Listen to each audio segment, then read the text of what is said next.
Hello dear students, आज हम लोग मॉडल प्रैक्टिस सेट तीसरा देखेंगे। पहला दूसरा मॉडल प्रैक्टिस सेट हमने करवा दिया है और आज हम लोग तीसरा मॉडल प्रैक्टिस सेट देखेंगे। इससे पहले हमने बहुत सारा प्रीवियस ईयर पेपर करवाया है जो बीएसएससी पैटर्न पे है और बीएसएससी पिछले एग्जाम में पूछे गए क्वेश्चंस थे वो। ये भी अगला जो बीएसएससी का एग्जाम होने वाला है उसी पैटर्न पे ये मॉडल प्रैक्टिस सेट है। तो थर्ड प्रैक्टिस है, बाकी 1 और 2 हम लोगों ने कर लिया है पहले ही।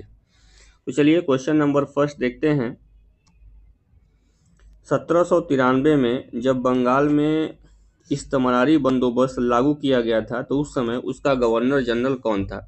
इस्तेमारी बंदोबस्त का मतलब होता है अस्थाई बंदोबस्त। तो उस समय गवर्नर जनरल कौन था। ऑप्शन है लॉर्ड रिपन, लॉर्ड विलियम वेंटिक थे, या लॉर्ड माउंटबेटन थे, या चार्ल्स डार्विन थे। तो उस समय जो है कौन गवर्नर जनरल था, करेक्ट आंसर आपको बताना है। तो करेक्ट आंसर होगा डी, यानी चार्ल्स कर्नवालिस वहाँ पे थे। उस समय वो गवर्नर जनरल हुआ करते थे। तो 1793 में जब बंगाल में अस्थाई बंदोबस्त लागू किया गया था उस समय गवर्नर जनरल कौन था, तो चार्ल्स कर्नवालिस थे। इस्तेमारी बंदोबस्त यानी अस्थाई बंदोबस्त बंगाल के जमींदारों से भू राजस्व वसूली की एक नई पद्धति थी। उस समय जमींदारों से वसूली की जाती थी भू राजस्व। नेक्स्ट क्वेश्चन वो देखेंगे, क्वेश्चन नंबर सेकेंड। पश्चिम बंगाल हिमालय में बौद्ध भिक्षा का सबसे बड़ा केंद्र, पश्चिमी हिमालय में बौद्ध भिक्षा का सबसे बड़ा केंद्र गोम्पा राज्य किस संघ शासित प्रदेश या राज्य में स्थित है। जम्मू कश्मीर में, पंजाब में, हिमाचल प्रदेश में, या फिर उत्तराखंड में। तो करेक्ट आंसर होगा सी, यानी हिमाचल प्रदेश में। तो पश्चिमी हिमालय में बौद्ध शिक्षा का जो सबसे बड़ा केंद्र है की गोम्पा, वो हिमाचल प्रदेश राज्य में स्थित है। इसकी स्थापना जो है 11वीं शताब्दी में ही कर दी गई थी, शताब्दी में ही की गई थी। ये तो बहुत पुराना स्थल है। नेक्स्ट क्वेश्चन नंबर देखेंगे थर्ड।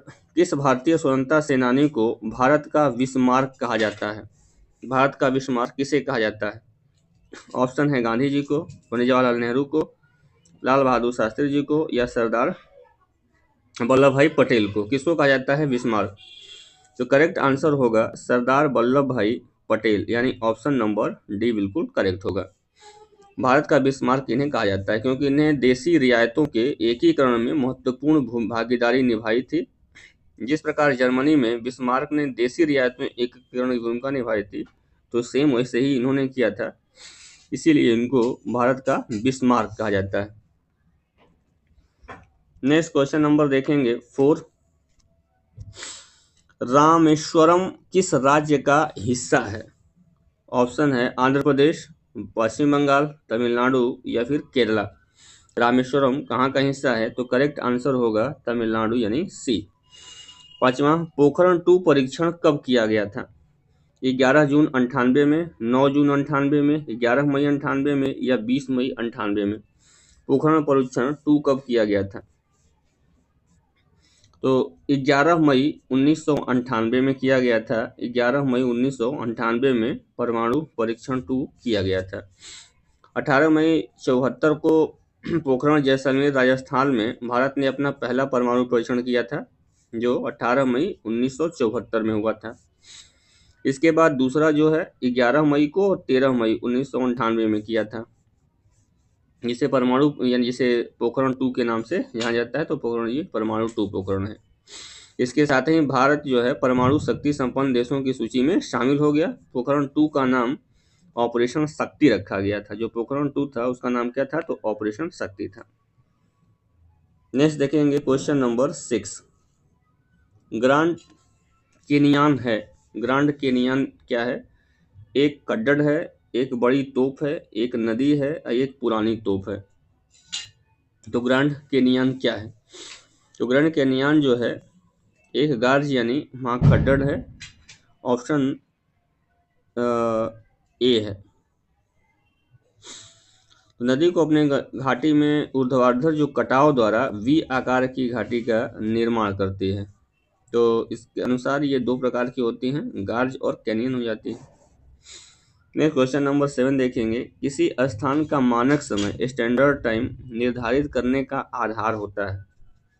किसी भी स्थान का मानक समय स्टैंडर्ड टाइम निर्धारित करने का आधार क्या होता है? देशांतर रेखा, अक्षांश रेखा, अंतर्राष्ट्रीय तिथि रेखा या प्रधान मध्याह्न रेखा। तो करेक्ट आंसर होगा देशांतर रेखा। देशांतर रेखा जो है ये निर्धारित करती है।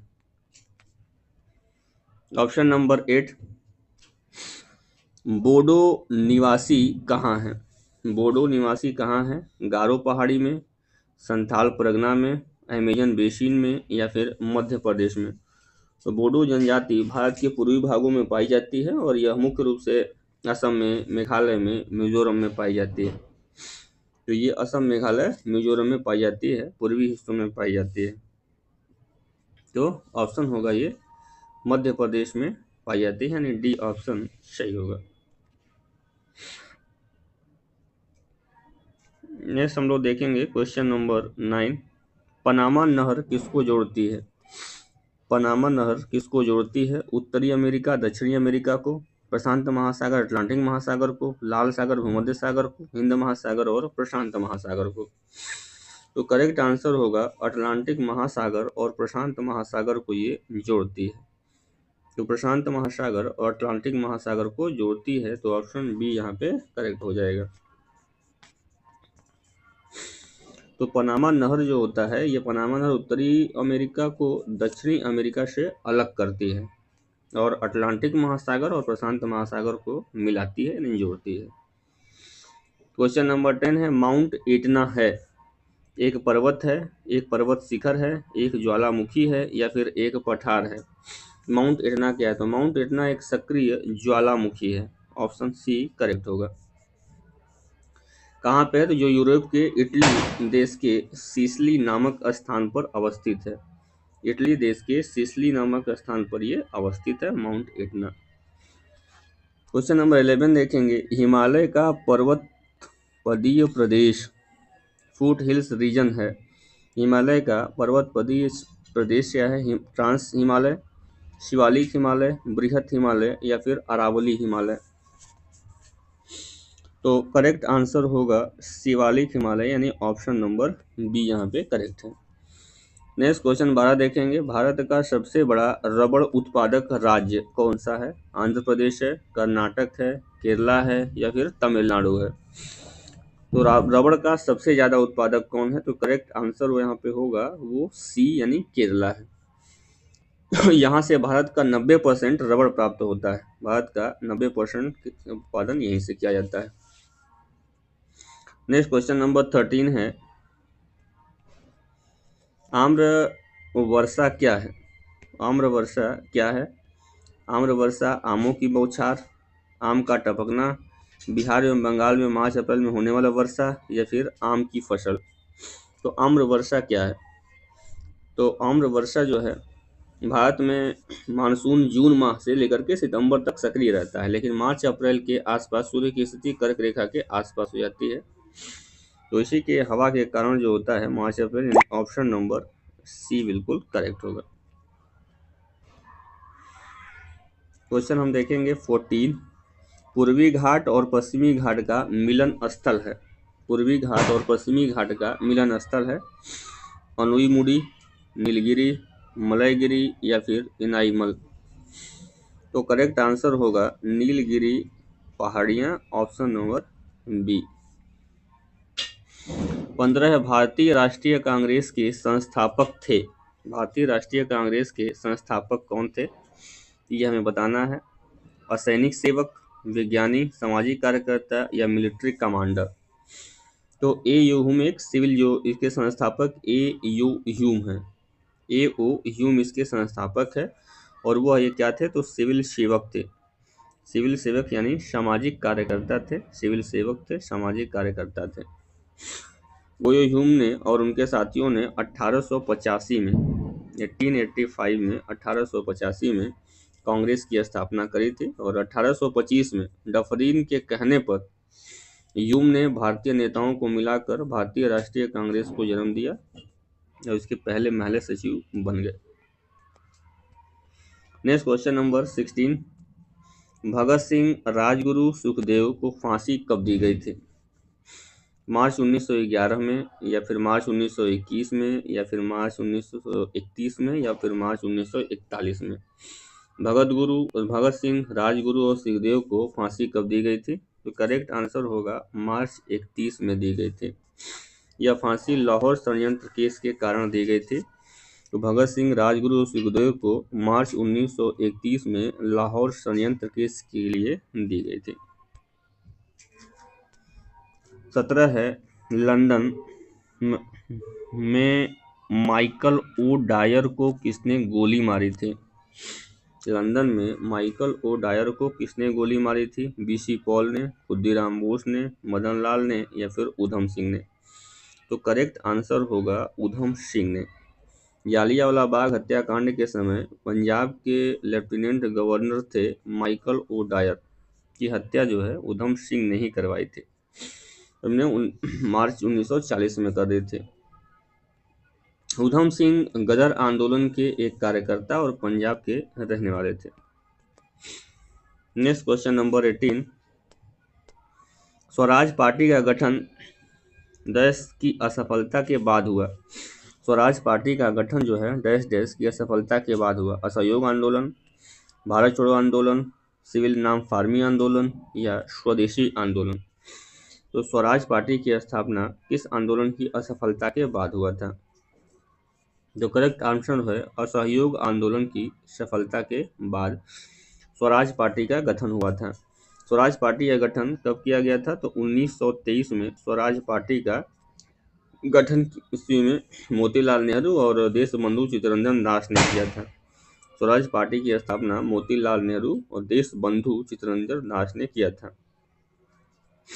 जब असहयोग आंदोलन अपने चरम पर था उस समय चौरी चौरा नामक स्थान पर, जो यूपी के गोरखपुर में पड़ता है, चौरी चौरा नामक स्थान पर एक हिंसक कार्रवाई से नाराज होकर के गांधी जी ने असहयोग आंदोलन को वापस ले लिया था।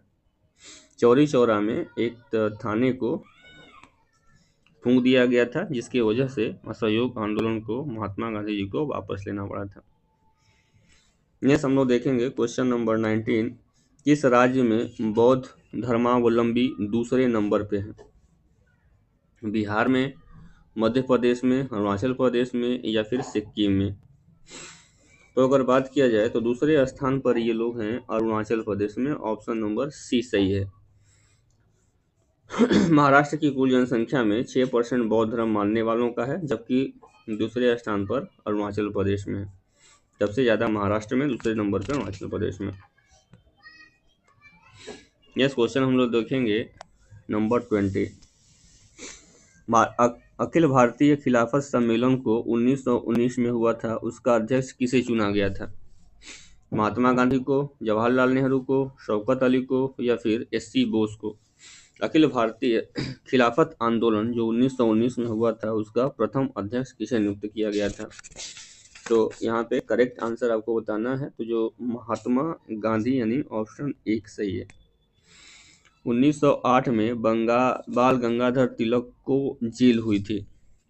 5 वर्ष की, 6 वर्ष की, 7 वर्ष की, या फिर 8 वर्ष की? तो 1908 में लोकमान्य बाल गंगाधर तिलक को 6 वर्ष की जेल हुई थी। बाल गंगाधर तिलक अपने पत्र केसरी में देश का दुर्भाग्य शीर्षक एक लेख लिखा गया था, जिसमें कि सरकार को अन्यायपूर्ण नीतियों पर प्रकाश डाला गया था, और इस प्रतिक्रिया में अंग्रेज द्वारा उन्हें राजद्रोह के आरोप में 6 वर्ष की कठोर कारावास दी गई थी और उन्हें मंडले जेल भेज दिया गया था। गोदान किसकी रचना है? जयशंकर प्रसाद, प्रेमचंद्र, महादेवी वर्मा, या फिर इनमें से कोई नहीं? गोदान किसकी रचना है? तो गोदान मुंशी प्रेमचंद की रचना है। ऑप्शन बी करेक्ट है। और जयशंकर प्रसाद की जो फेमस रचना है वो कामायनी जयशंकर प्रसाद की है। नेक्स्ट क्वेश्चन नंबर हम देखेंगे 22, पैसेज टू इंडिया नामक लेखक जो है, पैसेज टू इंडिया के लेखक कौन है? R K. Narayan, J K. Rowling, E.M. Forster, या इनमें से कोई नहीं? पैसेज टू इंडिया के लेखक कौन है? पैसेज टू इंडिया के लेखक हैं EM फास्टर, ऑप्शन सी यहाँ पे करेक्ट होगा। कजरी लोक नृत्य कहाँ का प्रचलित है? उड़ीसा का, मध्य प्रदेश का, उत्तर प्रदेश का या फिर राजस्थान का? तो कजरी लोक नृत्य जो है फोक डांस, ये उत्तर प्रदेश का फेमस है, तो सी करेक्ट होगा ऑप्शन। 25 पंचायती राज प्रथम प्रवर्तित किया गया आंध्र प्रदेश में, उत्तर प्रदेश में, हिमाचल प्रदेश में या राजस्थान में? पंचायती राज पहली बार कहाँ लागू किया गया था? तो पहली बार राजस्थान में किया गया था, ऑप्शन डी। राजस्थान के नागौर जिले में पंचायती राज पहली बार 1959 में लागू किया गया था, राजस्थान के नागौर में। नेक्स्ट क्वेश्चन नंबर है 26। पंचायती राज का प्रधान लक्ष्य है ग्रामवासियों के बीच प्रतिद्वंद, चुनाव में लड़ने के लिए ग्रामवासियों को प्रशिक्षण देना, ग्रामवासियों में शक्ति का विकेंद्रीकरण करना, और इनमें से कोई नहीं। तो ग्रामवासियों में शक्ति का विकेंद्रीकरण करना, ये ऑप्शन सी करेक्ट है। पंचायती राज व्यवस्था का प्रमुख उद्देश्य ग्रामवासियों में शक्ति का विकेंद्रीकरण करना है, और पंचायती राज आर्टिकल 40 में बताया गया, आर्टिकल 40 में। 27 पंचायती राज को डैश डैश के अंतर्गत स्वशासन की इकाई के रूप में संगठित किया है? भारतीय संविधान के मूल अधिकारों की इकाई के अंतर्गत, या भारतीय संविधान की प्रस्तावना या नीति निर्देशक तत्व, या 74वां संविधान संशोधन के तहत? तो राज्य के नीति निर्देशक तत्व के तहत, DPSP के तहत, राज्य के नीति निर्देशक तत्व के तहत आर्टिकल 40 में इसको बताया गया है। क्वेश्चन नंबर 28 भूमि सुधार के विषय के अंतर्गत आते हैं। भूमि सुधार लैंड रिफॉर्म्स किस में आते हैं? संघ सूची में, या फिर समवर्ती सूची में, या फिर राज्य सूची में, या फिर इनमें से कोई नहीं? भूमि सुधार लैंड रिफॉर्म्स किस में आते हैं? तो भूमि सुधार की अगर बात करें, लैंड रिफॉर्म्स की बात करें, तो ये 7वीं अनुसूची में जो राज्य सूची के अंतर्गत आते हैं। भूमि सुधार किसके अंतर्गत आते हैं? तो राज्य सूची, यानी सी ऑप्शन यहाँ पे करेक्ट होगा। नेक्स्ट क्वेश्चन किसान दिवस कब मनाया जाता है? 14 नवंबर को, 23 दिसंबर को, 28 फरवरी को, या फिर 23 फरवरी को? तो 23 दिसंबर को हर साल किसान दिवस के रूप में मनाया जाता है, और 28 फरवरी को मनाया जाता है विज्ञान दिवस के रूप में, 14 नवंबर को बाल दिवस के रूप में। नेक्स्ट क्वेश्चन देखेंगे 30। भारत में पहला पनबिजली शक्ति केंद्र कहाँ स्थापित किया गया था? पाईकारा में, कोयना में, भाखड़ा में, या फिर शिव समुद्रम में? पहला पनबिजली केंद्र तो शिव समुद्रम में, कर्नाटक में पड़ता है ये। शिव समुद्रम में पहला स्थापित किया गया था 1902 में। 31 क्वेश्चन है दुर्लभ मुद्रा हार्ड करेंसी का आशय क्या है? वहन करने में बहुत कठिन है और कमाने में बहुत कठिन है, विकसित देशों का है या फिर विकासशील देशों का है? तो दुर्लभ मुद्रा का आशय है जो मुद्रा सहज रूप से उपलब्ध न हो, क्योंकि हमारे देश में डॉलर जो है सहज रूप से उपलब्ध नहीं है, तो अतः इसे भारत में दुर्लभ मुद्रा कहा जाता है। तो वहन करने में तो गलत है, कमाने में बहुत कठिन है, ये भी गलत है। विकसित देशों का जो मुद्रा होता है वही होता है, यानी सी ऑप्शन बिल्कुल सही है। तो 31 का जो ऑप्शन होगा वो सी सही है। नेक्स्ट 32 है नाबार्ड उधार देता है कृषि के व्यष्टि को, ग्रामीण विकास संस्थाओं को, कृषि एवं ग्रामीण विकास बैंकों को, या फिर कृषि के लिए राज्य सरकारों को? नाबार्ड या national bank for reconstruction, national bank for agriculture and rural development पूरा नाम होता है नाबार्ड का। 12 जुलाई 1982 में इसका स्थापना हुआ था और जिसकी हेड ऑफिस है मुंबई में। तो नाबार्ड किसको उधार देता है, ये क्वेश्चन है। तो नाबार्ड जो है कृषि और ग्रामीण विकास पर ऋण देने के लिए ही बना हुआ है, कृषि एवं ग्रामीण विकास के लिए ये ऋण देता है। तो कृषि एवं विकास बैंकों को, यानी सी ऑप्शन सही है।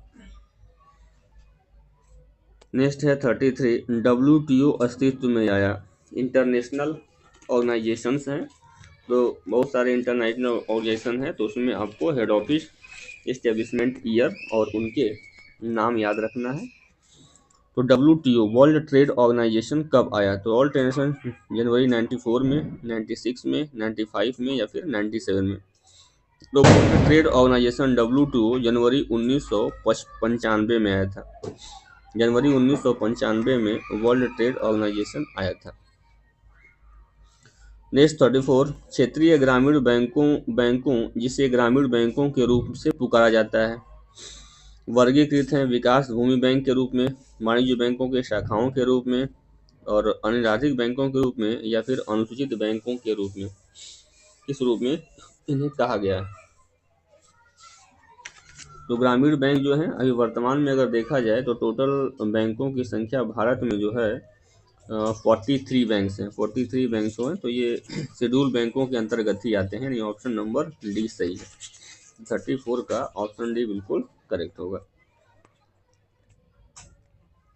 नेक्स्ट क्वेश्चन नंबर 35, भारत में ईवीएम का प्रयोग कब शुरू किया गया था? ईवीएम यानी इलेक्ट्रॉनिक वोटिंग मशीन का चुनाव के लिए कब प्रयोग किया गया था? 1984 में, 1999 में, 1982 में या फिर 1925 में? इलेक्ट्रॉनिक वोटिंग मशीन ईवीएम का प्रयोग जो है सबसे पहले 1982 में किया गया था। ऑप्शन सी यहाँ पे होगा। केरल के पारूर विधानसभा के लिए इसको चुना गया था, पहली बार इसका प्रयोग किया गया था ईवीएम का। और 2004 से 14वीं जो लोकसभा में चुनाव हुआ था उस दौरान से ही ईवीएम का प्रयोग किया जाने लगा है। नेक्स्ट 36 क्वेश्चन, नीति आयोग है संवैधानिक निकाय है, तदर्थ निकाय है, असंवैधानिक निकाय है या फिर इनमें से कोई नहीं है? तो नीति आयोग का जो पूरा नाम है national institution for transforming India, ये नीति आयोग है। ये पहले प्लानिंग कमीशन यानी योजना आयोग की जगह पर ये आया है। तो ये संवैधानिक निकाय भी नहीं है बल्कि ये है असंवैधानिक निकाय है, क्योंकि ये नॉन कॉन्स्टिट्यूशनल बॉडी है। नीति आयोग का चाहे प्लानिंग कमीशन का, इनका भी कॉन्स्टिट्यूशन में जिक्र नहीं है। ये नॉन कॉन्स्टिट्यूशनल बॉडी है, इसलिए यह असंवैधानिक निकाय है। नेक्स्ट है क्वेश्चन नंबर 37, स्वप्न और श्वासदत्ता के लेखक कौन है? स्वप्न स्वदात्ता के लेखक कौन है? कालिदास हैं, भास है, भवविभूति हैं या फिर राजशेखर हैं? इसके लेखक कौन है? तो इसके लेखक जो है भास हैं, यानी ऑप्शन बी सही है। नेक्स्ट 38, राजा खारबेल का नाम जुड़ा हुआ है गिरनार स्तंभ के लेख से, जूनागढ़ स्तंभ के लेख से या फिर हाथी गुम्फा के लेख के साथ या फिर सारनाथ के लेख के साथ? तो करेक्ट आंसर जो होगा हाथी गुम्फा के खार लेख के साथ ही जुड़ा हुआ है, यानी सी ऑप्शन सही है। नेक्स्ट है 39, पृथ्वीराज रासो के लेखक कौन है? पृथ्वीराज रासो के लेखक कौन हैं? कल्हड़ हैं और विल्हड़ हैं, जननायक हैं या फिर चंद्रवरदाई हैं? तो इसके लेखक जो हैं वो चंद्रवरदाई हैं। पृथ्वीराज रासो जो है पृथ्वीराज रासो हिंदी साहित्य के प्रारंभिक समय में एक महत्वपूर्ण रचना मानी जाती थी और इसके लेखक जो है चंद्रवरदाई जी हैं। 40, खजुराहो मंदिर स्थापत्य के निर्माण में सहयोग थे चंदेल, गुजर प्रतिहार, चाहमान या फिर परमार? खजुराहो मंदिर के स्थापित में चंदेल राजपूत जो थे वो ज़्यादा निर्माण में सहयोग किए थे। तो खजुराहो जो है मध्य प्रदेश के छतरपुर जिले में स्थित है और प्राचीन काल में यह बुंदेलखंड का एक प्रमुख नगर था। 10वीं और 11वीं सदी में चंदेल राजपूत जो थे शासकों ने इस नगर को विशाल और भव्य मंदिर में सुसज्जित किया था। तो चंदेल के राजपूत जो थे। नेक्स्ट 41, विजयनगर के राजा कृष्णदेव राय ने गोलकोंडा का युद्ध किस राजा के साथ लड़ा था? कुतुब शाह, कुतुबुद्दीन ऐबक, इस्माइल आदिल खान या फिर गजपति के साथ? तो कुली कुतुब शाह के साथ। कुली कुतुब शाह यानी ऑप्शन नंबर ए करेक्ट है। विजयनगर साम्राज्य के तुलुवंशीय महान शासक कृष्णदेव राय ने गोलकुंडा के सुल्तान कुली कुतुब से ही लड़ाई लड़ी थी। नेक्स्ट है 42, मसनवीस जो बाबर द्वारा मुस्लिम कानून के नियमों का संग्रह है उसका नाम क्या है? मसनवीस मुयाबिन है, दीवान है, प्रोसाडी है या फिर बाबरनामा है? तो मुबाइन जो है ये ऑप्शन नंबर ए यहाँ पे सही होगा। अंग्रेज द्वारा चलाए गए जिहाद का अर्थ क्या है? औरंगजेब द्वारा चलाए गए जिहाद का क्या अर्थ है?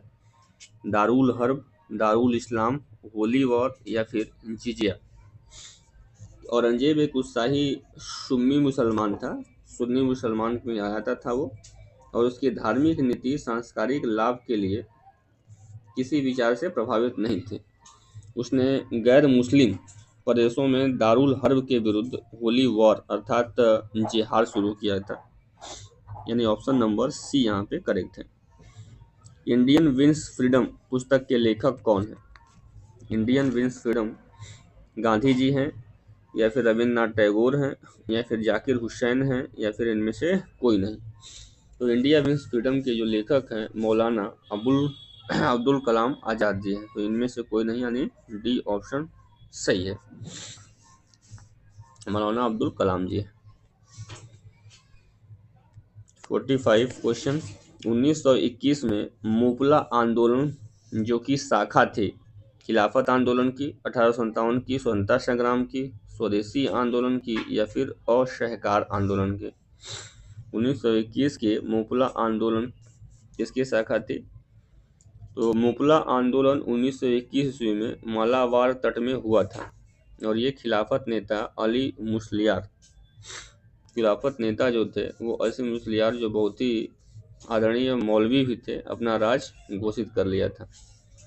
तो मुपला जो है, अब मुपला कहाँ पड़ता है? तो आधुनिक केरला में, जो मालाबार तट केरला में पड़ता है ये। तो किसकी शाखा थी ये? तो हिंदू जो शाखा थी ये, तो ऑप्शन नंबर ए सही है यहाँ पे। नेक्स्ट है 46। 6 जुलाई 1942 में वर्धा में महात्मा गांधी ने कांग्रेस की कार्यकारी समिति में अपने भारत छोड़ो आंदोलन की चर्चा की, तब उस समिति के अध्यक्ष कौन थे? चक्रवर्ती राजगोपालाचारी, मौलाना अबुल कलाम आजाद, पंडित जवाहरलाल नेहरू या फिर डॉक्टर एनी बेसेंट थे? तो मौलाना अबुल कलाम आजाद ये करेक्ट आंसर, यानी बी सही होगा। नेक्स्ट हम लोग देखेंगे 47।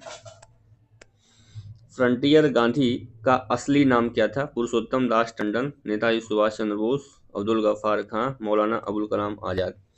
फ्रंटियर गांधी का असली नाम था खान अब्दुल गफ्फार खां, खान अब्दुल गफ्फार खां, option number C.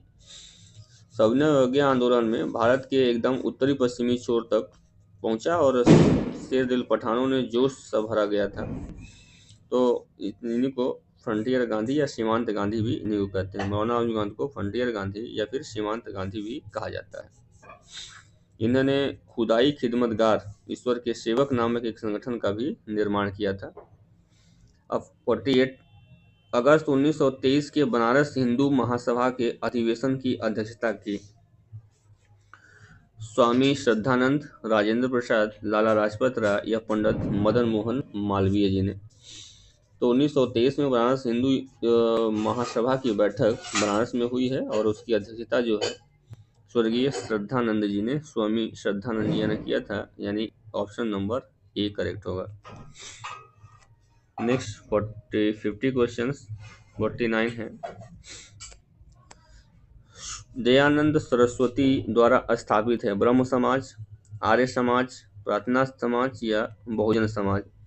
Swami Dayanand Saraswati द्वारा स्थापित है आर्य समाज, यानी ऑप्शन नंबर बी बिल्कुल सही होगा। तो स्वामी दयानंद सरस्वती ने 1875 ईस्वी में बम्बई में आर्य समाज की स्थापना की थी। उपन्यास दुर्गेश नंदिनी के लेखक कौन है? रविन्द्रनाथ टैगोर, तारकनाथ गोपाल न्याय, स्वर्ण कुमारी या बंकिम चंद्र चटर्जी? तो प्रसिद्ध उपन्यास जो थी दुर्गेश नंदिनी, उसके लेखक हैं बंकिम चंद्र चटर्जी, यानी ऑप्शन डी यहाँ पे करेक्ट हो जाएगा। नेक्स्ट साइंस और मैथ्स के क्वेश्चन है 51 से। तो पुरुष जीन संगठन genetic constitution of man genetic constitution of man यानी पुरुष जीन संगठन क्या होता है? XX होता है, XY होता है, X होता है या फिर YY होता है। तो मनुष्य की जो गुणसूत्रों की संख्या है वो 23 जोड़ी या फिर कुल 46 गुणसूत्र होते हैं। पुरुष में जो गुणसूत्र होते हैं तो एक जोड़ा लिंग गुणसूत्र XX पाए जाते हैं और महिलाओं में XY पाए जाते हैं। तो पुरुष जो गुणसूत्र होते हैं वो XX गुणसूत्र महिलाओं का है और पुरुषों का होता है XY, यानी बी ऑप्शन सही होगा। महिलाओं के लिए पूछता है तो XX होगा। नेक्स्ट क्वेश्चन नंबर है 52। निम्न रक्त वर्ग को यूनिवर्सल डोनर यानी सर्वत्रिक दाता कहा जाता है। यूनिवर्सल डोनर कौन सा है? बी है, ओ है, AB है या फिर ए है या फिर AB है। यूनिवर्सल डोनर तो सर्वदाता कहलाते हैं blood group O। Blood group O को सर्वदाता ब्लड ग्रुप कहा गया है और AB को सर्वग्राही कहा गया है। AB सर्वग्राही है और O ग्रुप जो है सर्वदाता है। प्रकाश संश्लेषण होता है रात्रि में, दिन और रात्रि में, दिन में अथवा रात्रि में या फिर केवल दिन में। तो प्रकाश संश्लेषण की क्रिया जो है वो केवल दिन में ही होती है। ऑप्शन नंबर डी बिल्कुल करेक्ट है, क्योंकि हरे पौधे दिन में सूर्य के प्रकाश से ऊर्जा प्राप्त कर क्लोरोफिल की उपस्थिति में कार्बन डाइऑक्साइड तथा जल के द्वारा अपना भोजन कार्बोहाइड्रेट का संश्लेषण करते हैं और बनाते हैं। इसी प्रक्रिया को हम लोग फोटोसिंथेसिस या प्रकाश संश्लेषण बोलते हैं। नेक्स्ट है क्वेश्चन 54। प्रकाश संश्लेषण के लिए कौन सी गैस आवश्यक होती है? ऑक्सीजन, N2, CO या फिर CO2। तो प्रकाश संश्लेषण के लिए कार्बन डाइऑक्साइड की आवश्यकता होती है, यानी CO2 की आवश्यकता होती है। इसी CO2 को ड्राई आइस भी कहते हैं। नेक्स्ट क्वेश्चन है, जीव विकास को सर्वप्रथम किसने समझाया? न्यूटन ने, आइंस्टीन ने, चार्ल्स डार्विन ने या फिर लेमार्क ने। जीव डेवलपमेंट, जीव विकास को किसने सबसे पहले समझाया था? तो ऑप्शन यहाँ पे करेक्ट है लेमार्क। तो लेमार्क द्वारा ही सर्वप्रथम जैव विकास को समझाने का प्रयत्न किया गया। नेक्स्ट है 56। प्रयोगशाला में सर्वप्रथम DNA का संश्लेषण किया गया था। किसने किया था? मॉलर ने, खुराना ने, डी वेरिस ने या फिर केल्विन ने। प्रयोगशाला में लेबोरेटरी में सर्वप्रथम DNA का सिंथेसिस यानी संश्लेषण किसने किया था? तो सर्वप्रथम DNA का संश्लेषण खुराना साहब ने किया था, यानी ऑप्शन नंबर बी सही है। 57। 5 डिग्री फ़ारेनहाइट को केल्विन स्केल में बदलिए। तो 250 केल्विन होगा या 268 केल्विन होगा या 260 केल्विन होगा या फिर 258 केल्विन हो गया। तो 5 डिग्री फ़ारेनहाइट को बदलना है तो आपको हमेशा यूज रखना है सेल्सियस से फ़ारेनहाइट या फ़ारेनहाइट से केल्विन कैसे चेंज कर सकते हैं। तो इसके लिए फार्मूला है C/5 और इस equal to F-32/9 equal to K-273/5। ये फार्मूला होता है, तो हमेशा इस फार्मूले को याद रखेंगे। तो चूँकि अभी हमें C और F में निकालना है तो ये आप C/5 लिखेंगे और F-32/9 इसको लिख करके सॉल्व करेंगे। तो सॉल्व करने के बाद करेक्ट आंसर आ जाएगा 258 केल्विन, यानी डी ऑप्शन सही है। किस धातु से बनाया मिश्र धातु एलॉय हवाई जहाज तथा रेल के डिब्बों में पुर्जों के काम में मिलाया जाता है? किस धातु से बनाया जाता है? एलॉय है, मिक्सचर है। तो तांबा से, लोहा से, एल्युमिनियम से, इनमें से कोई नहीं। तो ऑप्शन सी है एल्युमिनियम से। तो एल्युमिनियम की मिश्र धातु से बनाया गया धातु हवाई जहाज तथा रेल के डिब्बों के पुर्जों में काम में लिया जाता है, क्योंकि एल्युमिनियम एक हल्की धातु है और इसमें जंग नहीं लगता है। जंग न लगने की वजह से ही इसका ज़्यादा प्रयोग किया जाता है और ये संयुक्त अवस्था में विभिन्न अयस्कों में पाई जाती है। भारत के किस राज्य में चांदी उपलब्ध है? उड़ीसा में, आंध्र प्रदेश में, गुजरात में या फिर बिहार में। भारत के किस राज्य में चांदी यानी सिल्वर उपलब्ध है? तो चांदी जो है सर्वाधिक जो है, ऑप्शन जो करेक्ट आंसर होगा वो होगा आपका उड़ीसा या फिर गुजरात या फिर आंध्र प्रदेश या फिर बिहार। तो कहाँ पे सर्वाधिक उपस्थित है? तो सर्वाधिक उपस्थित है वो आंध्र प्रदेश में सर्वाधिक उपस्थित है। किस गैस को आंसू गैस के रूप में भी जानते हैं, यानी टीयर गैस के रूप में जाना जाता है? H2, N2, SO2 या फिर Cl2। आंसू गैस के रूप में किसे जाना जाता है? तो आंसू गैस के रूप में SO2 सल्फर डाइऑक्साइड SO2 का प्रयोग किया जाता है। सल्फर डाइऑक्साइड का जो है एक तीक्ष्ण गंध होती है और वायु से भी हल्की होती है।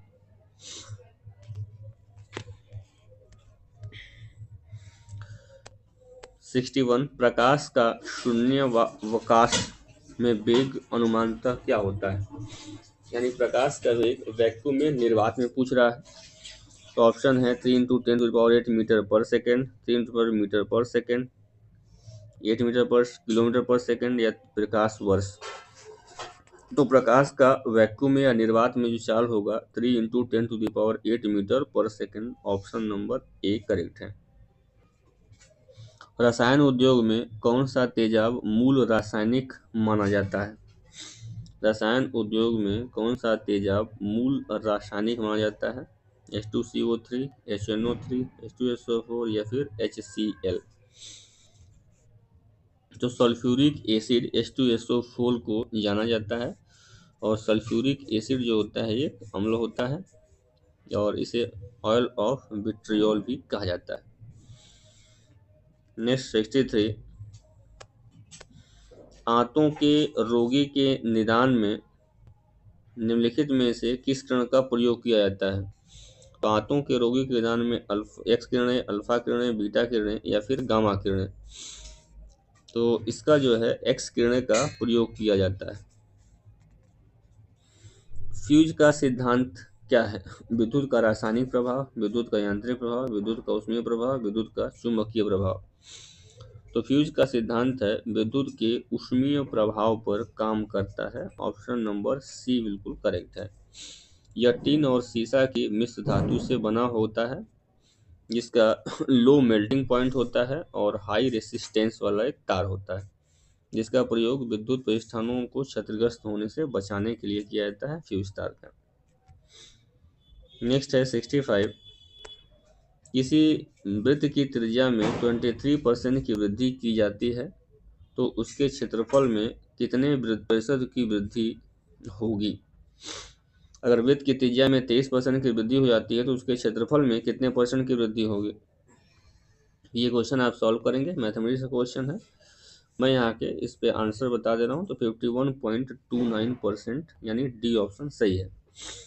66 जब एक वस्तु को 35 डिग्री सेल्सियस के कोण पर झुकी हुई हो तो दो समतल दर्पण के मध्य रखा जाता है तो निर्मित प्रतिबिंबों की संख्या क्या है? तो प्रतिबिंब दो समतल दर्पण के बीच बने प्रतिबिंबों की संख्या का जो फार्मूला है 360/θ-1 ये फार्मूला होता है। अगर इवन आता है तो जो वैल्यू आएगी उसमें से -1 करना होता है। तो 75 पे रखे हुए हैं तो 360/75 एंड -1 करेंगे तो आएगा 24 कटेगा -1 तो 4.18 आ जाएगा। 4.8 चूँकि इवन नंबर है तो इसमें -1 करेंगे तो ये 3.8 यानी जो करेक्ट आंसर होगा प्रतिबिंबों की संख्या कितनी होगी? तो प्रतिबिंबों की संख्या जो है 3 हो जाएगी।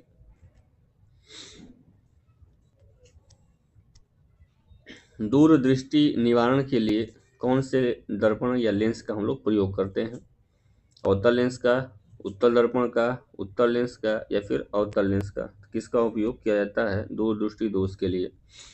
तो दूरदृष्टि दोष के लिए उत्तल लेंस का प्रयोग किया जाता है जिसको बोलते हैं कॉन्वेक्स लेंस। दोपहर के 12 बजे किस दिशा में इंद्रधनुष दिखाई देगा? पश्चिम में, दक्षिण में, पूर्व में या फिर यह नहीं देख सकते? तो दोपहर 12 बजे सूर्य जो है सूर्य के सीधे ऊपर की ओर होता है अतः प्रकाश का अपवर्तन वर्षा की बूंदों में नहीं हो पाता है और इंद्रधनुष हमें दिखाई ही नहीं देगा, यानी ऑप्शन नंबर डी बिल्कुल करेक्ट है। जब सूर्य पूर्व में होता है अर्थात सुबह के समय तब इंद्रधनुष हमें पश्चिम दिशा में दिखाई देता है और जब सूर्य जो है पश्चिम में होता है अर्थात शाम के समय तो इंद्र जो धनुष हमें पूर्व में दिखाई देता है। यानी जिस दिशा में सूर्य रहेगा उसी के अपोजिट दिशा में हमें इंद्रधनुष दिखाई पड़ता है। नेक्स्ट है क्वेश्चन नंबर 69। दाढ़ी बनाने के लिए काम में कौन सा लेंस लेते हैं, यानी शेविंग मिरर के रूप में उपयोग किया जाता है? अवतल दर्पण, समतल दर्पण, उत्तल दर्पण या फिर इनमें से कोई नहीं। शेविंग मिरर के रूप में किसे यूज करते हैं?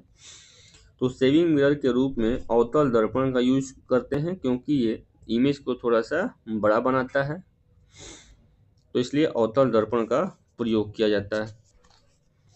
धोने के सोडा का रासायनिक सूत्र क्या है? वॉशिंग सोडा का फॉर्मूला पूछ रहा है। सोडियम हाइड्रोक्साइड है, या N2CO3 है, या NaHCO3, या CaOH का whole twice.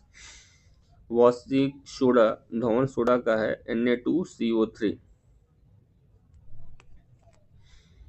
Next question number 71। जब संख्या 21, 22, 60 और 64 में यक्स घटाया जाता है तो इस क्रम में प्राप्त होने वाली संख्या समानुपात में होती है। x + 4 और x/2 - 1 के बीच का मध्यानुपातिक कितना है? इस क्वेश्चन को सॉल्व करके बाद देखेंगे ऑप्शन 6 आता है, या 5 आता है, या 8 आता है, या फिर 12 आएगा। तो यहाँ पे जो करेक्ट आंसर होगा वो होगा 6, यानी ऑप्शन नंबर ए सही है।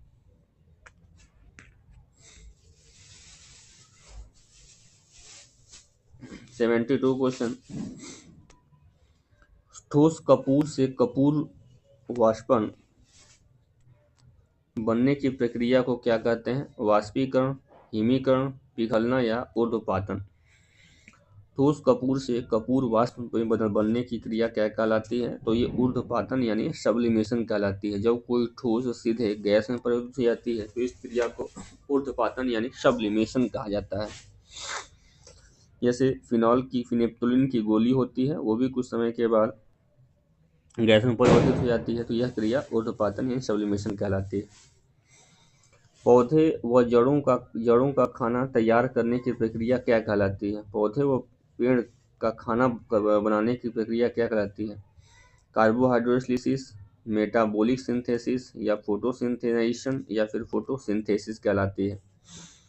तो प्रकाश संश्लेषण की क्रिया जो है पेड़ पौधों में खाना बनाने की क्रिया कहलाती है फोटोसिंथेसिस। फोटोसिंथेसिस प्रकाश संश्लेषण कहलाती है। इस क्रिया में पेड़ पौधे अपना कार्बन डाइऑक्साइड की उपस्थिति में, जल की उपस्थिति में और सूर्य के प्रकाश की उपस्थिति में, क्लोरोफिल की उपस्थिति में अपना भोजन ग्रहण करते हैं। तो ये ऑप्शन जो है करेक्ट यहाँ पे होगी।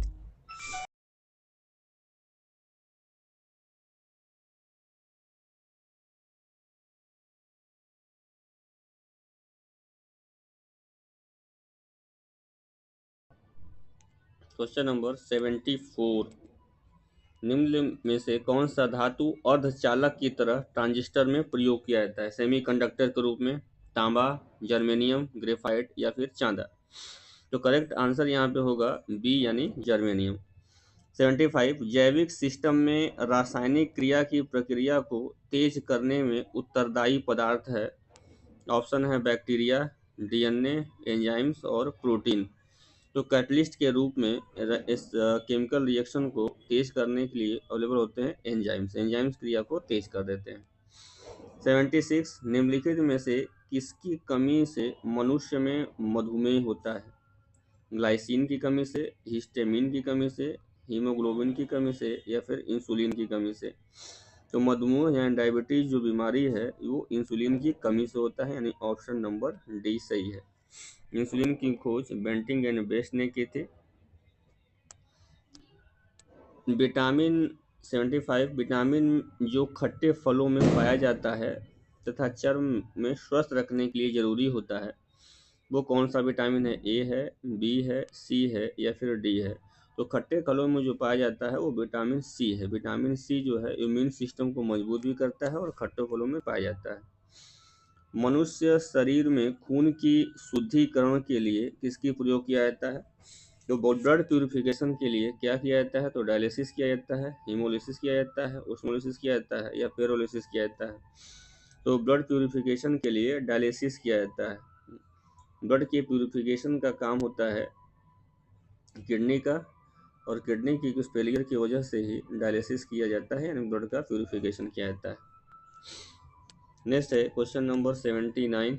एक स्कूल में लड़कों और लड़कियों का अनुपात 35 और 39 है, 39 है। यदि स्कूल में लड़कों का और लड़कियों का औसत 740 है तो स्कूल में लड़कों की संख्या कुल कितनी होगी?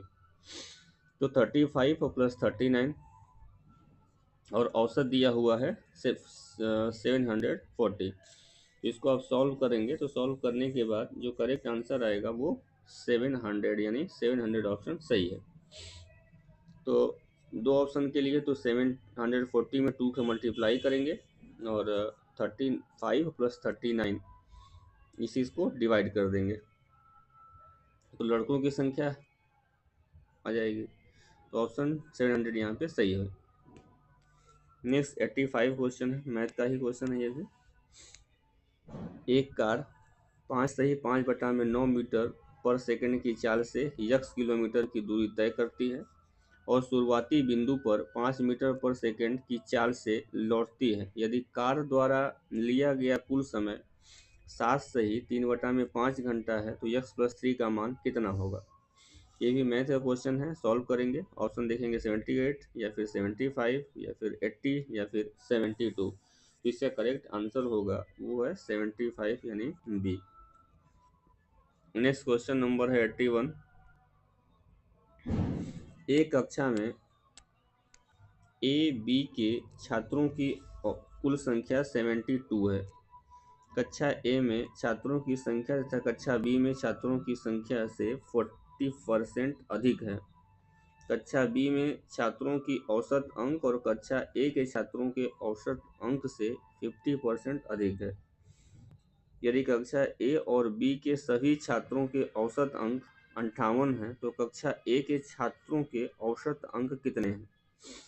ये भी मैथ के क्वेश्चन है। आप अगर सॉल्व करेंगे तो सॉल्व करने के बाद जो करेक्ट आंसर आएगा वो होगा 48, यानी सी ऑप्शन सही आएगा। ये है 182 क्वेश्चन। एक चुनाव क्षेत्र में 60% मतदाता पुरुष हैं और शेष महिलाएं हैं। 40% पुरुष निरक्षर हैं और 25% महिलाएं साक्षर हैं। साक्षर महिला की तुलना में निरक्षर पुरुषों की संख्या में कितने प्रतिशत अधिक हैं? तो इसका जो करेक्ट आंसर होगा वो होगा 140%, यानी डी सही है। नेक्स्ट 83 क्वेश्चन है। ए 6 दिनों में 40% पूरा कार्य कर सकता है जबकि बी उसी कार्य को 7/1/2 दिनों में पूरा कर सकता है। यदि वे एक साथ कार्य करते हैं तो कार्य कितने दिनों में पूरा हो जाएगा? तो ए जो है 60 दिनों में 40% कार्य पूरा कर सकता है, बी उसी कार्य को 7/2 दिनों में पूरा कर सकता है। तो 83 का जो करेक्ट आंसर होगा वो है 5 दिन, यानी सी ऑप्शन सही है। 84 ये भी मैथ से क्वेश्चन। धनराशि को पी क्यू आर एस के बीच क्रमशः 3, 4, 5 और 6 के अनुपात में वितरित किया जाता है। यदि आर को पी से 500 रुपये अधिक प्राप्त होते हैं तो उन सभी के हिस्सों का योगफल क्या होगा? तो सभी का योगफल ज्ञात करना है आर और पी। तो आर और पी का देखेंगे तो 3 और 5 है।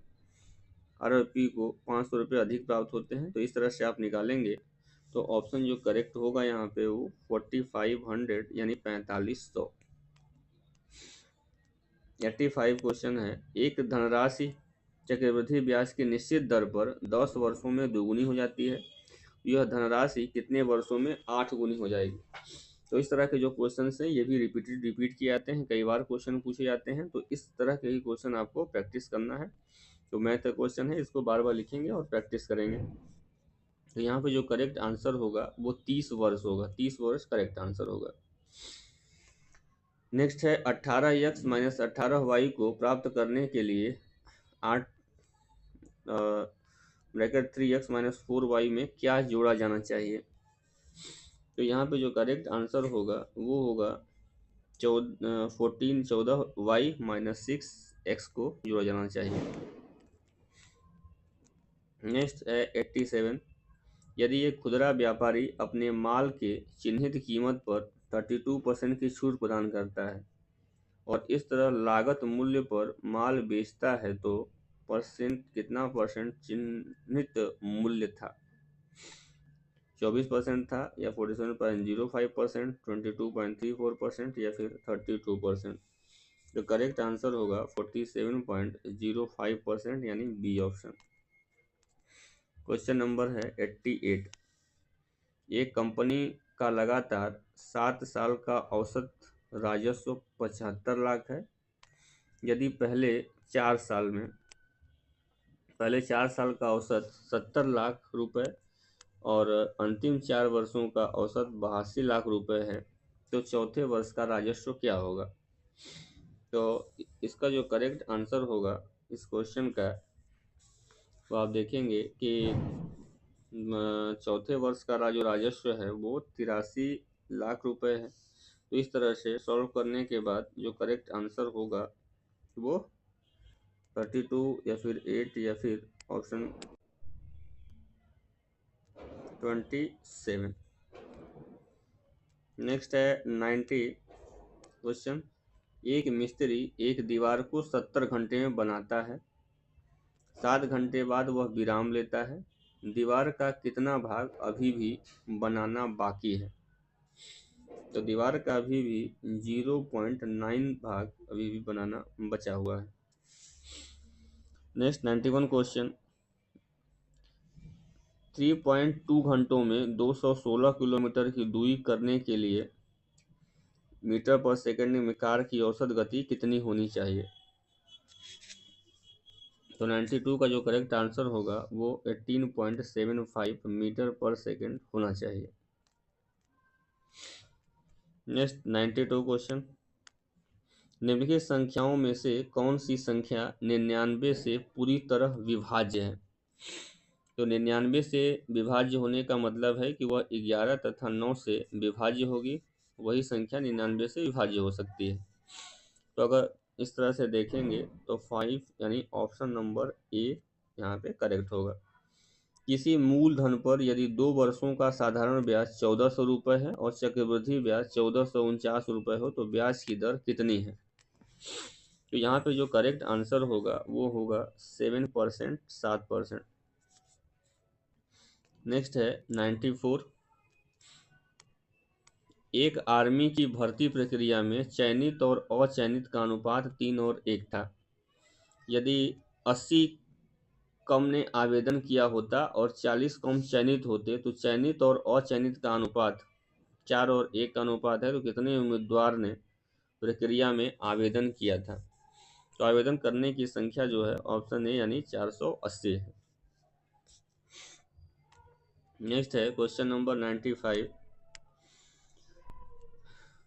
भाज्य है तो यक्स का मान ज्ञात करना है कि यक्स की वैल्यू क्या हो जाती है जो 9 से विभाज्य है। करेक्ट आंसर यहाँ पे 8 होगा। दो ट्रेन 125 मीटर और दूसरी 375 मीटर लंबी समांतर पटरियों पर विपरीत दिशाओं में क्रमशः 81 मीटर पर घंटा और 63 मीटर पर घंटा की चाल से चल रही हैं, तो उन्हें एक दूसरे को पार करने में कितना समय लगेगा? तो इसका जो करेक्ट आंसर होगा वो है 12.5 सेकेंड समय लगेगा।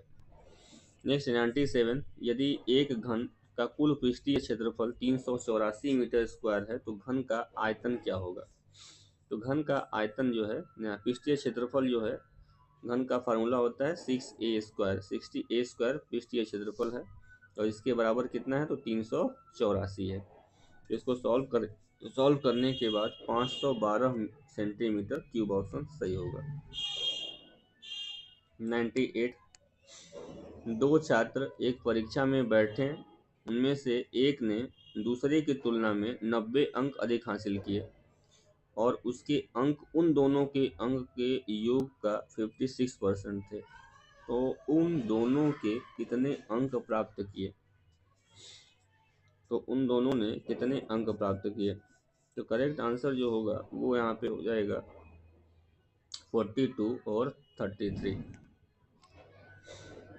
क्वेश्चन नंबर है 99। कितना को वैल्यू ज्ञात करना है। अगर ये आप सॉल्व करेंगे तो सॉल्व करने के बाद जो करेक्ट आंसर होगा वो 0 यानी बी आएगा। एक स्कूल में लड़कियों और लड़कों का औसत भार 30 किलोग्राम और 36 किलोग्राम है। यदि लड़कियों की संख्या लड़कों की संख्या से दोगुनी है तो स्कूल में सभी विद्यार्थियों का औसत भार कितना होगा। तो सॉल्व करने के बाद जो करेक्ट आंसर होगा वो 32 किलोग्राम यानी 32 किलोग्राम भार होगा।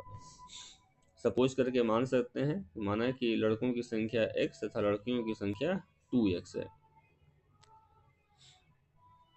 नेक्स्ट रीजनिंग का क्वेश्चन है 101। इसमें प्रश्न आकृति दी हुई है, आकृति से संबंधित है, तो नेक्स्ट आकृति क्या होगी वो बताना होगा हमें कि उत्तर आकृति क्या होगी। तो चूंकि प्रत्येक स्टेक में जो सभी तीनों आकृति हैं वो एंटी क्लॉकवाइज दिशा में क्या कर रही हैं, घूम रही हैं। आगे बढ़ती हैं। साथ ही एकांतर क्रम में एक पुरानी आकृति के स्थान पर एक नई आकृति आ जाती है। मतलब अगली आकृति जो होगा वो ऑप्शन ए यहाँ पे करेक्ट है। नेक्स्ट है 102। अगर इसको इस तरह से लिखा जाता है तो टोस्टर को कैसे लिखा जाता है। जिस प्रकार देखते हैं तो जी इतने नंबर पे आ जाता है, फिर उसके बाद एल आता है और फिर उसके बाद आई आता है। वैसे ही ई, आर और एस और डी अपने स्थान पे ही रहता है। तो सेम वैसे ही ये तीनों चेंज होंगे, बाकी एस अपने स्थान पे ही रहेगा। तो एस हमेशा बीच में रहेगा तो ये ऑप्शन नहीं हो सकता है, एस हमेशा बीच में रहेगा तो ये ऑप्शन नहीं हो सकता है। और लास्ट में जो है ये चेंज हो जाएंगे तो आर ई टी हो जाएगा। नेक्स्ट में तो ए ओ टी, तो ए ओ तो टी ओ ए, लास्ट में जैसे जी एल आई था तो वैसे ही सेम टी ओ ए हो जाएगा, यानी ऑप्शन नंबर सी यहाँ पे सही होगा। नेक्स्ट 103।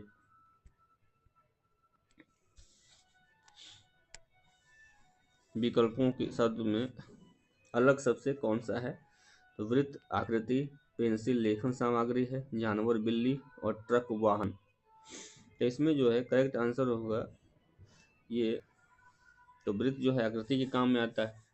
अन्य सभी विकल्पों में प्रथम शब्द दूसरे शब्द के अंतर्गत ही आते हैं। तो इसका जो करेक्ट आंसर हो जाएगा 103 का जो करेक्ट है वो ऑप्शन जानवर और बिल्ली, जानवर और बिल्ली। नेक्स्ट है 104।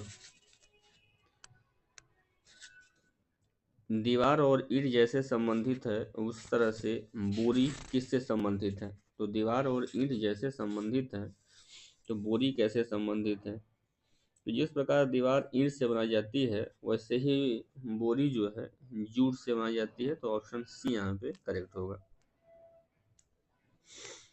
105 है में विषम शब्दात्मक है, सबसे अलग कौन है। मस्टर्ड गैस है, गैसोलीन है, डीजल है या फिर प्राकृतिक गैस है। इनमें से सबसे अलग, तो मस्टर्ड गैस को छोड़ करके अन्य सभी एक समान ऊर्जा के साधन है। तो यहाँ पे मस्टर्ड गैस को छोड़ करके ये सभी क्या है, ऊर्जा के साधन ही है। किसी कोड भाषा में लिखा जाता है मॉल को इस तरीके से, तो उसी कोड भाषा में वुमन को कैसे लिखा जाएगा। तो आप देखेंगे 20 में अगर 1 ऐड करते हैं तो लास्ट में यहाँ पे सी हो जाता है।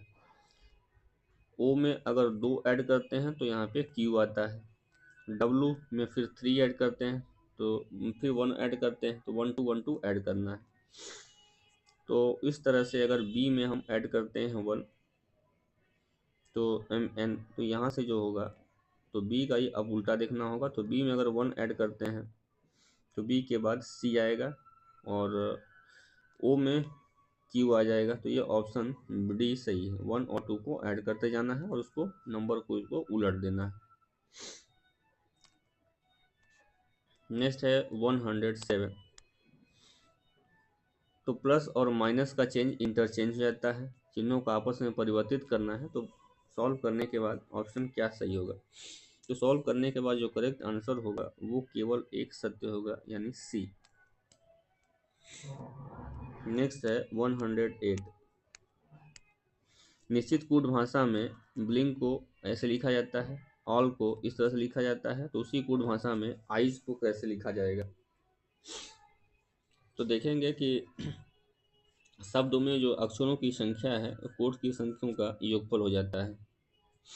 जैसे ब्लिंक है तो अक्षरों की संख्या, इसमें 5 अक्षर हैं, 10, तो 5 है तो 10 एक 11 हो जाएंगे। तो कोड के अक्षरों की संख्याओं का योगफल भी क्या होना चाहिए, 11 होनी चाहिए। तो 6 4 10 1 11। वैसे ही आल में अक्षरों की संख्या कितना है, 3 है, 3 को 2 गुना करेंगे तो 6 हो जाएगा, और 6 में 1 जोड़ेंगे तो 7 होगा। तो वैसे अक्षरों की संख्या है तो 3 और ये 7 हो गई। वैसे ही आई, इसमें अक्षरों की संख्या 4 है, तो 4 में हम मल्टीप्लाई करेंगे 2 से तो हो गया 8, और एक इसमें ऐड करेंगे तो हो जाएगा 9, तो 9 होना चाहिए। यहाँ पे ऐड करने के बाद 9 आना चाहिए। तो उस हिसाब से अगर देखेंगे तो कोड आई में ऐड करेंगे हम तो 9 आ जाएगा, सी ऑप्शन करेक्ट होगा। नेक्स्ट है 109। किसी कोड भाषा में फैमिली को इंटू लॉन्ग 24 लिखा जाता है, कपल इंटू डी को 18 लिखा जाता है, तो उसी कोड भाषा में ओवर और हॉस्पिटल को क्या लिखा जाएगा। तो फैमिली इंटू लॉन्ग, तो फैमिली में कितने अक्षर हैं, 6 अक्षर हैं, लॉन्ग में कितने हैं तो 4 हैं, तो मल्टीप्लाई कर दिया तो 24 आ गया। वैसे ही कपल में देखेंगे कितने अक्षर हैं तो 6 अक्षर हैं, इसमें कितना है 318 आ गया। वैसे ही ओवर में कितने हैं तो 4 हैं, हॉस्पिटल में कितने हैं तो 2 2 4 2 6 2 8 हैं, तो 832, यानी सी ऑप्शन सही है। 110। नीचे देखो सही चुनिए, एच के बाद फिर क्या आएगा, जिस तरह से ये सारे सीक्वेंस बने हुए हैं तो देखेंगे। और एच में अगर 4 जोड़ देते हैं तो ऑप्शन यहाँ पे चल रहा है पी क्यू। पी में अगर 3 जोड़ा, पी में अगर 4 जोड़ते हैं तो पी के बाद P Q R S T, उसके बाद क्यू में 3 जोड़ते हैं, क्यू आर एस टी, तो 3 और ऊपर ऐड करना है, नहीं इसमें पहले 4 ऐड करना है फिर 3 ऐड करना है, 4 और 3 ऐड करना है। तो एच में अगर 4 ऐड करते हैं तो एल आएगा, और के में 3 ऐड करते हैं तो एल और एन, तो ये ऑप्शन ए करेक्ट है। निम्नलिखित शब्दों को तार्किक और अर्थपूर्ण क्रम में व्यवस्थित करिए। सप्तभुज, अष्टभुज, नवभुज या फिर षष्ठभुज। तार्किक शब्द में इसको अरेंज करना है शब्दों को। तो तार्किक में शब्द अरेंज करने पर तो पहले आएगा षष्ठभुज, यानी चौथा षष्ठभुज। षष्ठभुज के आएगा सप्तभुज, यानी पहला। सप्तभुज के बाद अष्टभुज, यानी दूसरा। चौथा पहला दूसरा, चौथा पहला दूसरा, तो ऑप्शन ये सी सही है। निम्नलिखित श्रेणी में प्रश्न के स्थान पर आने वाली संख्या क्या है, 1 है, 8 है, 9 है, 64 है, 25 है, 216 है। तो 1 का स्क्वायर करेंगे 1 है, फिर 2 का क्यूब करेंगे, फिर 3 का स्क्वायर करेंगे, फिर 4 का क्यूब करेंगे, 5 का स्क्वायर करेंगे, 6 का क्यूब करेंगे, फिर 7 का स्क्वायर करेंगे, तो 49। नेक्स्ट है 113। तो इसमें लुप्त पद यहाँ पे क्या होगा वो हमें बताना है, और देखना है कि क्या क्या सीक्वेंस चल रहे हैं। तो यहाँ पे देखेंगे तो पी में अगर हमने 6 जोड़ा तो वी आया, और वी में छोड़ 6 अगर हमने जोड़ा तो बी आया। अगर बी में छो जोड़ते हैं तो फिर एच आता है, और एच में अगर छो जोड़ेंगे तो क्या आएगा तो एन आएगा। तो ये तो होगा नहीं, एन इसमें से कोई 3 हो सकता है। तो उसके बाद क्यू में -3 करते हैं तो एन आएगा, फिर एन में -3 करते हैं तो के आएगा। तो वैसे ही एच में -3 करेंगे तो क्या आएगा तो ई आएगा, तो एन ई, ये भी नहीं हो सकता है तो एन ई आएगा। फिर देखते हैं आर में अगर 8 जोड़ते हैं तो जेड आएगा। तो ऐसे फिर 8 जोड़ना है, तो 8 जोड़ने के बाद पी में अगर 8 जोड़ेंगे तो एक्स आएगा, यानी एन ए एक्स, ओ ऑप्शन ए बिल्कुल करेक्ट है। एक बेंच पर 5 दोस्त उत्तर की ओर मुड़ करके बैठे हुए हैं। अंकित अंजुम के ठीक दाहिने बैठा हुआ है, अमित प्रिया के ठीक बाएं बैठी हुई है। इस तरह से अगर सॉल्व करेंगे तो क्वेश्चन सॉल्व करने के बाद ऑप्शन जो होगा वो दाहिने से अंकित का स्थान जो है प्रिया बैठी हुई, यानी सी ऑप्शन सही है। नेक्स्ट है 115। कितनी बिन दिए गए में कितनी पेन है, पेनों की संख्या कितनी है? तो पेन की संख्या जो है ये फिगर दिखा रहा है पेन के लिए। तो पेन की संख्या 12 हो गई, 12 और 4 16 हो गई, 16 और 4 20 और 25, 16 9 25। तो टोटल जो पेन की संख्या होगी वो 25 होगी, यानी ऑप्शन बी करेक्ट है। क्वेश्चन है 116, 116 क्वेश्चन देखेंगे। विकल्प अक्षरों में कौन सा अलग है उसको छांटना है, कौन सी क्यों उसको फॉलो नहीं करना है कर रहा है उसी को छांटना है। तो एक जैसे यू वी टी एक्स है, P Q O R Z A Y B, तो इसमें कौन सा फॉलो नहीं करना है वो सीक्वेंस जो है इसमें निकालना है। तो ये ऑप्शन ए बिल्कुल यू वी टी एक्स गलत है। नेक्स्ट 117, 117 हम लोग देखेंगे कौन सा ऑप्शन सही है, 117 का। नीचे दिए गए लुप्त संख्या ज्ञात करना है, यानी यहाँ पे क्या ऑप्शन होगा। तो लुप्त संख्या ज्ञात करनी है तो 24 + 5 + 9 = 38। वैसे ही 20 + 7 30 + 7 और +8, यहाँ भी 38 है तो यहाँ भी 38 आना चाहिए। तो ऐसा क्या हम एक रखें कि उसके टोटल ऐड करने पर 38 आए। तो 19 और 18 37, 37 में अगर यहाँ 1 ऐड करेंगे तो 38 आ जाएगा। तो सभी को ऐड करने पे 38 38 38 आ रहे हैं, तो 1 ऑप्शन सही होगा यहाँ पे। नेक्स्ट है 18। 18 नंबर में दिया हुआ है कथन और निष्कर्ष दिए हुए हैं। कुछ लड़के हॉकी खेलते हैं, कुछ लड़कियां बैडमिंटन नहीं खेलती हैं। प्रत्येक व्यक्ति या तो हॉकी खेलता है या फिर बैडमिंटन खेलता है। तो यहाँ पे जो करेक्ट आंसर होगा, अतः केवल जो निष्कर्ष 3 है वही फॉलो करता है, यानी ऑप्शन नंबर ए सही होगा। आप सॉल्व करिएगा और ऑप्शन ए करेक्ट होना चाहिए। नेक्स्ट क्वेश्चन नंबर 19 है। तो निम्नलिखित में से कौन सा बक्सा नहीं बनाया जा सकता है, इससे कौन सा बक्सा नहीं बनाया जा सकता है? तो ए के विपरीत एल और बी के विपरीत वाई और एन के विपरीत एक्स है, अतः डी विकल्प से बक्सा नहीं बनाया जा सकता है।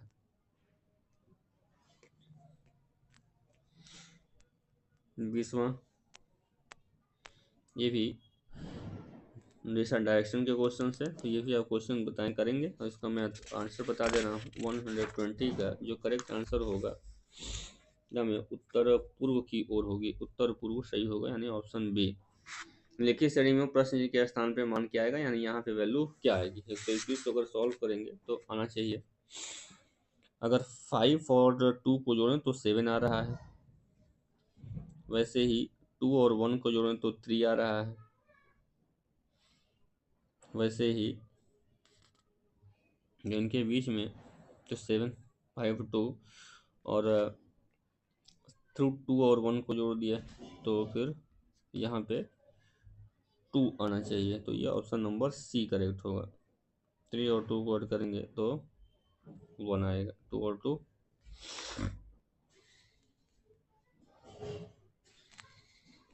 122। एक महिला की ओर संकेत करते हुए एक लड़की कहती है कि उनकी बहू का विवाह मेरे पति के सास के इकलौते बेटे से हुआ, तो लड़की महिला से कैसे संबंधित है? तो सॉल्व करने के बाद जो करेक्ट आंसर होगा वो 120 का लड़की महिला की बेटी है, यानी सी ऑप्शन। वही 123 में देखेंगे, ये भी प्रतिबिंब दिखाना है, कौन सा प्रतिबिंब सही होगा। तो ये दर्पण प्रतिबिंब बताना है। दर्पण में आप जानते हैं लेफ्ट की इमेज राइट और राइट की इमेज लेफ्ट बनती है। तो यहाँ पे जो करेक्ट आंसर होगा वो इसका सी ऑप्शन बिल्कुल सही होगा। नेक्स्ट है 24। 24 में है माँ बहन, माँ और भाई का संबंध इसमें दिखाना है वेन डायग्राम में। तो बहन, भाई और माँ का संबंध बताना है। तो तीनों जो हैं वो अलग अलग चीज़ें हैं। तो यहाँ पे देखेंगे तो जो करेक्ट आंसर होगा 124 का, तो इसका जो करेक्ट आंसर है वो ए होगा, यानी सभी अलग अलग हैं। कोई बहन है, कोई माँ है और कोई भाई है। 25 ये भी जो है तो ये कागज़ को मोड़ करके दिखाया गया है, तो उत्तर आकृति किस तरह से दिखाई देगी। तो पेपर कटिंग फोल्डिंग से ये क्वेश्चन है, तो इसका जो करेक्ट आंसर होगा वो आकृति ए के समान दिखाई देगी, यानी ऑप्शन ए यहाँ पे बिल्कुल करेक्ट होगा। 126 क्वेश्चन देखेंगे। समीकरण को सॉल्व करना है। सॉल्व करने के बाद देखना है कि कौन सा इसके बराबर होता है, नीचे दिए गए समीकरण को संतुलित करता है। इसको अगर सॉल्व करेंगे तो आएगा 18 into 5 minus 36 divided by 2 plus 6, यानी ऑप्शन ए इसमें करेक्ट होगा। 126 का 1 ऑप्शन बिल्कुल सही है। 127 देखेंगे तो किस तरह से ये मैच करता है, यानी इस सीक्वेंस को 3, 6 और 30 को कौन सा फॉलो करता है। तो 3 इंटू 3 माइनस 1 यानी 2 से करेंगे तो 6 आएगा। वैसे ही 6 इंटू 6 माइनस 1 से करेंगे तो 30 आएगा। तो 4 इंटू 4 माइनस 3 तो 12 आएगा। वैसे ही 12 इंटू 12 माइनस 1 से करेंगे तो 132 आएगा। तो ये ऑप्शन बिल्कुल सही है। नेक्स्ट है 28। बी ए का इकलौता पुत्र है, सी डी की माँ है और ए सी की माँ है। तो बताइए बी और डी के क्या संबंध है। तो बी और डी की क्या है, तो मामा है, यानी ऑप्शन नंबर ए है। एक घड़ी में 3:10 हो रहा है, तो दोनों सुइयों के बीच का कोण क्या होगा। 3:10 हो रहा है तो उनके बीच का कोण क्या होगा। तो यहाँ पे करेक्ट आंसर है वो 35 डिग्री होगा। नेक्स्ट है 130 130 क्वेश्चन। 4 वाले फलक के विपरीत फलक पे क्या आएगा। तो 4 वाला जो विपरीत फलक है, 4 के विपरीत m आएगा, यानी डी ऑप्शन सही है। 6 has equal to 28, 7 has equal to 22 और 9 हैज़ 3 इक्वल टू, यानी ऑप्शन क्या होगा। तो 8 प्लस 6 अगर करते हैं और उसको 2 से 8 प्लस 6 अगर यहाँ पे प्लस कर दें और इसमें 2 से मल्टीप्लाई कर दें तो ये 28 आएगा। वैसे ही 7 प्लस 4 करें और 2 से मल्टीप्लाई करेंगे, 9 और प्लस 3 करेंगे, 2 से मल्टीप्लाई करेंगे तो 24 ऑप्शन हो जाएगा। 32 सॉल्व करिए। विषम इसमें से छांटना है कि कौन सा अलग होगा। तो सॉल्व करेंगे तो सॉल्व करने के बाद तो सभी इसमें जो है 9 से कट रही हैं, लेकिन तो सभी विभाज्य सभी से जो है पूर्णतया विभक्त हो जाती हैं, लेकिन कौन सा इसमें अलग है। तो 132 का जो करेक्ट आंसर होगा वो होगा यानी सी 104। अक्षरों के उस संयोजन का चयन करें जो कि यहाँ पे फिट बैठता है। तो हमें यहाँ पे फिर देखना है कि कौन सी सही होगी। तो अगर 133 का सीक्वेंस देखेंगे तो ए ए सी बी ए सी बी ए, यानी ऑप्शन बी यहाँ पे करेक्ट बैठेगा सीक्वेंस में। तो 134 है, इसको भी सॉल्व करिए। दे रहा है कि 42 में और 25 में वही संबंध है, तो नीचे वाली संख्या में क्या संबंध होगा। तो 42 को अगर 2 से डिवाइड कर दें और प्लस 4 ऐड कर दें तो 25 आएगा। तो सेम वैसे ही अगर 10 को 2 से डिवाइड करेंगे और 4 ऐड कर देंगे तो संख्या 9 आ जाएगी, यानी सी सही है। 135 में देखना है कि कितने इसमें वर्ग हैं। तो काउंट करेंगे तो टोटल वर्ग की संख्या इसमें 16 आएगी, यानी 135 का बी सही है। 136 में देखेंगे कि एक ऐसा सीक्वेंस हो रहा है, नेक्स्ट क्या आएगा। तो जिस तरह से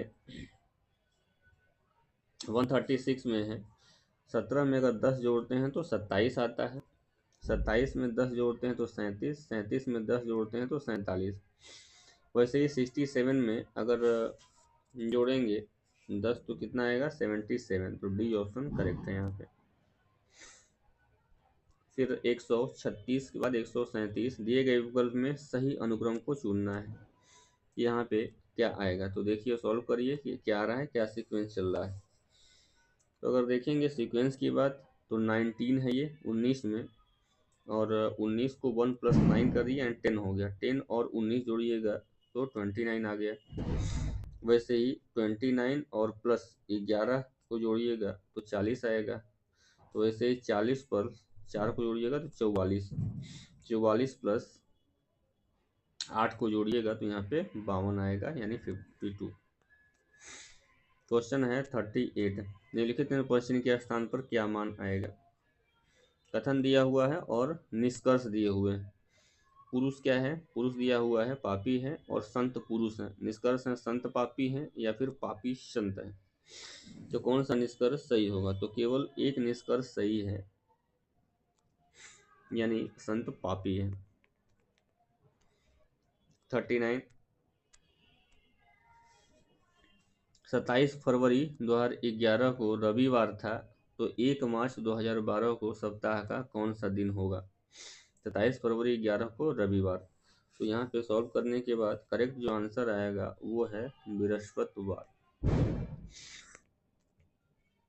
140, इसमें से छांटना है असंगत युग्म कौन से हैं, तो किस बेस पे असंगत हैं ये,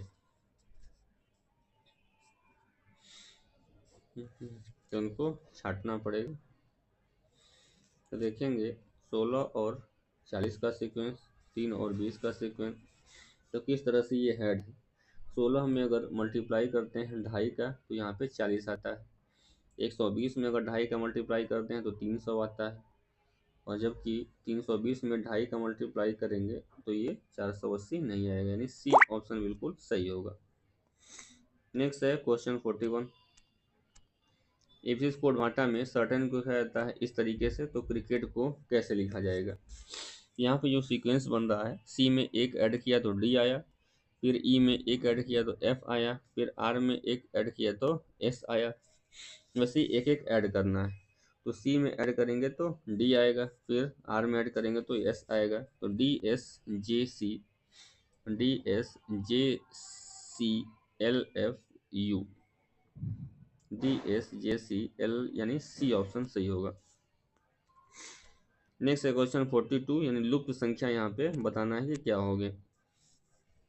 तो देखेंगे 7 का स्क्वायर करेंगे और मल्टीप्लाई करेंगे 2 से तो 98 आएगा। वैसे 6 का स्क्वायर करेंगे मल्टीप्लाई करेंगे 3 से तो यहाँ पे 75, ऑप्शन जो है 5 को वैसे किया, 3 को किया तो 75 ऑप्शन आया।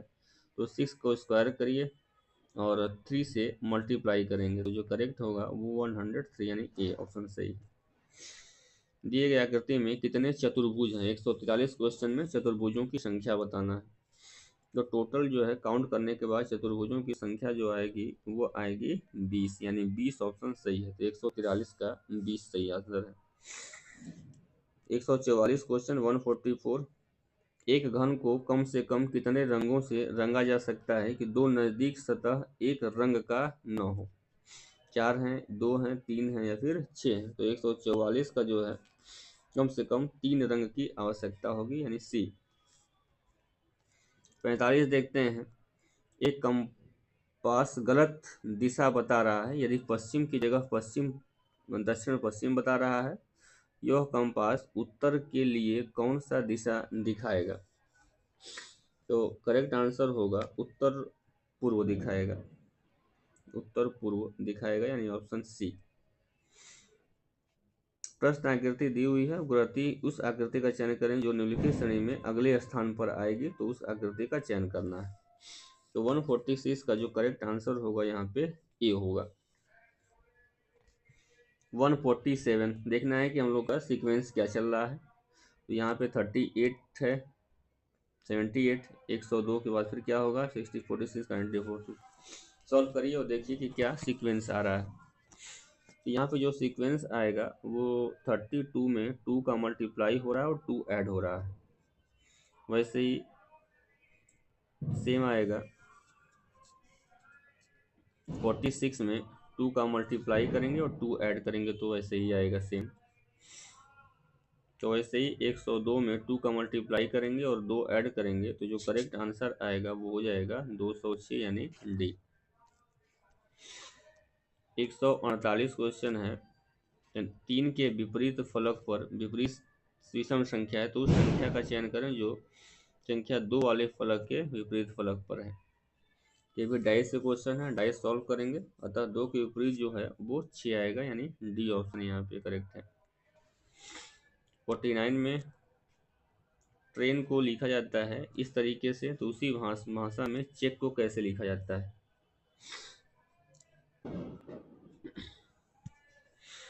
जैसे आप देखेंगे कि टी का अपोजिट होता है जी और जी होगा फिर एक माइनस करेंगे तो एफ आ जाएगा, यही सीक्वेंस चलेगा।